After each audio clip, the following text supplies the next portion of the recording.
that there's some folk that God allows to come in for no other reason than to keep the rest of us praying. There's some people that only the time of trouble gonna fix. When the pressures are on them to the extent that they have nowhere else to look but up. You got laid off on that job not because the supervisor didn't like you, but God wanted you to understand who He is and that He's a God who can supply all your needs according to His riches and glory. Amen. Hello. You may have gotten into a difficult situation, some tragedy, some question, something that has come into your life, come into your experience, and you can't figure it out, and you're trying to find a cause, and so we start pointing fingers and blaming people. But if we step back and take a moment and say, God, what's the purpose here? What are you trying to tell me? What are you trying to say to me? Jesus did not speak to or respond to the cause of this blindness, but what Jesus tried to help them to see is that God has a purpose, so that the works of God and the glory of God can be manifested. Realize what God has for us is because we don't have a clear sense of purpose. Tell what the Lord has done for you. That's it.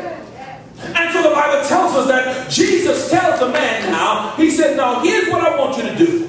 Jesus now bends down, spits on the ground, began to make clay. See, right about now, he's lost half of y'all. You see, because knowing us the way I know us, some of us would have looked at the method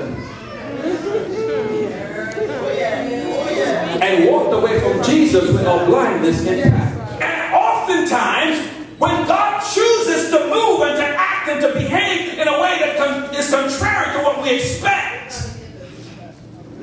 we turn our backs. We walk away in disgust. Jesus made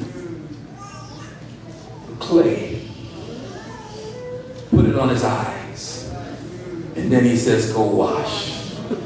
Well, why did he do that? Jesus could have healed him by simply speaking the word.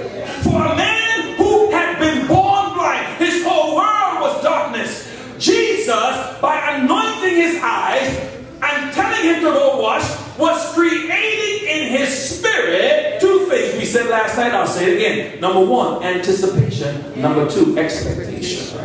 What's your purpose? Did you come here with the expectation of having an encounter with God? What's your reason for coming?